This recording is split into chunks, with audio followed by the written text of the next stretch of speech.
Shallows, welcome back, people. It's the Critic Corp. I am Toke, and this is my little Christmas review series on the movie Wonka. Um, it was a what musical slash fantasy, um, a little bitty comedy type of deal. Um, it was you know it was pretty much a prequel to the first Willy Wonka and the Chocolate Factory. The one with Gene Wilder or whatnot. I would say it gave more of those vibes, especially with the soundtrack and just the pretty much the young Wonka. They presented us the young Wonka, prime Wonka, and he was a aspiring like magician slash inventor slash chocolatier, as they would say. Um, and he had this dream, to open up this chocolate shop, and in this movie he arrives by boat upon this, like, it was an unnamed European city. I don't even know what the city was called, but he arrives there in hopes of developing his chocolate shop there within the Galleries Gourmet. And obviously, when you got dreams and goals, there's gonna be some haters. And in this case, it was fucking three haters, three big haters, some former chocolatiers, of the city, Mr. Pro Nose, Filker, or Fickle Grubber, and Mr. Slugworth. They were what you call the chocolate cartel. they they were all in cahoots, and they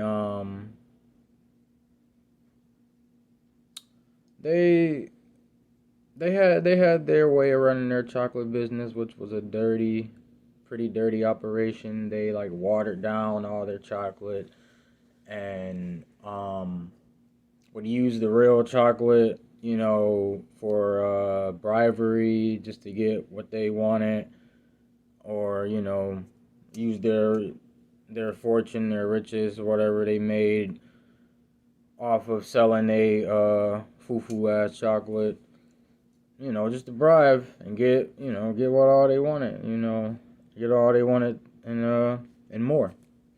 And once Wonka came to their town with some like slapper ass chocolate and reasonable ass prices that even the poor can afford, it really had them shaking in their boots. They treated Wonka as a threat. They considered him a threat after that, and proceeded to try and get rid of him by any means, whether it was through the authorities or through fucking sabotaging his chocolate, poisoning it, or just downright murking him, killing him, getting him assassinated, type of deal, putting a hit out on this young boy. And he persevered, as Wonka did. As Wonka does, he persevered, overcomes shit. He always looks at the brighter side of things. That's how Wonka is. And he ends up coming out on top and putting them to shame, and end up releasing all their ledger documents, of just all the past history of their just playing out dirty work that they didn't bribe people, to do for them. And the whole town, the whole city or whatever, you know, uh, realizes, they ain't right, and uh, pretty much everybody all hail Wonka. Wonka becomes the new man. He becomes that dude, and it was funny because the head chief, the cop that played by Keegan Michael Key, um, he tried to play the role because he was like working for them, but he tried to play the role at the end and act like he ain't had nothing to do with it until they read his name. His name was written in the book, and they seen the ledger documents, and they seen his name in there, and they were like, "Oh, nah, you're getting arrested too." Like, what the fuck you thought this was, you fatty? Because it was funny as fuck. They kept bribing him with chocolate, and he got fatter and fatter as the movie got on. It was funny as hell. And yeah, it's just fucking, after that, the city just opened up and was more, uplifted and wasn't like sheltered in a sense to just fucking nobody but the rich people. They because the chocolate fucking cartel, they were frowned upon the poor. So they made it to where the poor didn't really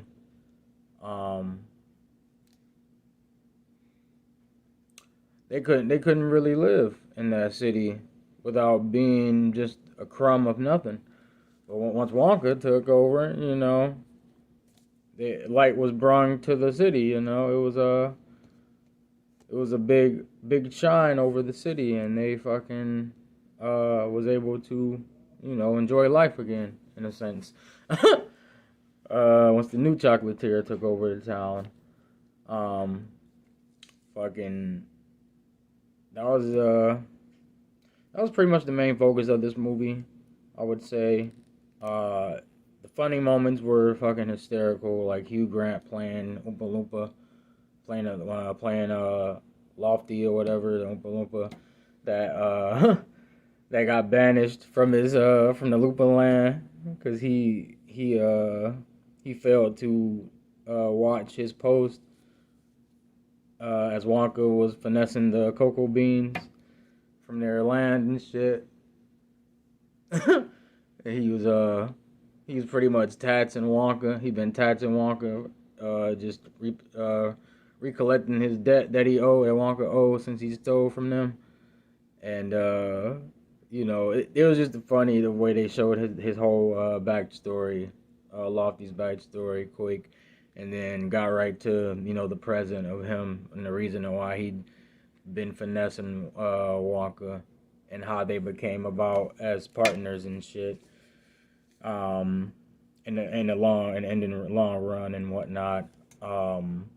Fucking shout out to the what's the name too? The little black girl, the little orphan, played by Noodle. What's her name? Calla Lane. She did pretty good as the supporting actress in this movie, along with Wonka. She was like his little right hand, Fucking also shout out to Olivia Colman. Bro, I swear, she's a good ass. She's starting to become one of my favorite, like,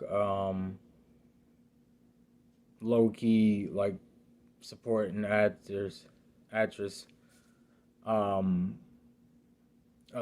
She's starting to get reprised in more and more roles as I like noticed throughout the fucking years. And it's not like big roles, it's like, like little side roles, but she's killing it. The roles she's getting, she's she's delivering, and I'm loving it, bro. She fucking played this mean ass lady that owned a laundry type of place, laundry type of fucking mat type of place. Her name was Miss Strubbits. She had terrible teeth, just fucking mean, downright mean, and just fucking just was just like she was just fed up with life, and it was just funny the character that they had her portray of that. Um, you know, fucking, I would say the most funny thing of this movie, like the most hilarious comical thing in this movie, is that nigga Wonka's illiterate, bro. This man cannot read for shit. Like, if it ain't about chocolate, he ain't about it. Like, that's the only language he knows is chocolate, making some type of form of candy, and it's terrible. Like, how you go your whole life not knowing how to read. You a young man now. I mean, cause they showed his little backstory too with his mother. So that mean to tell me, you mean tell me your mother didn't tell you how to or show you how to read at a young age before she passed? Like, I know she passed when you were young, but come on now. It was terrible. You had to have a little orphan girl show you how to read. That was the most funny part of the movie to me. I just couldn't get over that part. For real, for real. Yeah, man. Like I said, this movie was pretty dope. I enjoyed it. It's most definitely Christmassy vibe type of movie. Most definitely kid friendly. Um, you know, you can take your whole family to see it. Shit, you can take your grandma to see it. It's a nice movie. It's a nice appropriate movie for this time of the year, I would say. And yeah, there you have it, guys. There's nothing really more to say about this one. Leave some comments, like and subscribe. Support the motherfucking corp. And I'll be back this weekend with some more vids, so stay tuned for that. Toodles.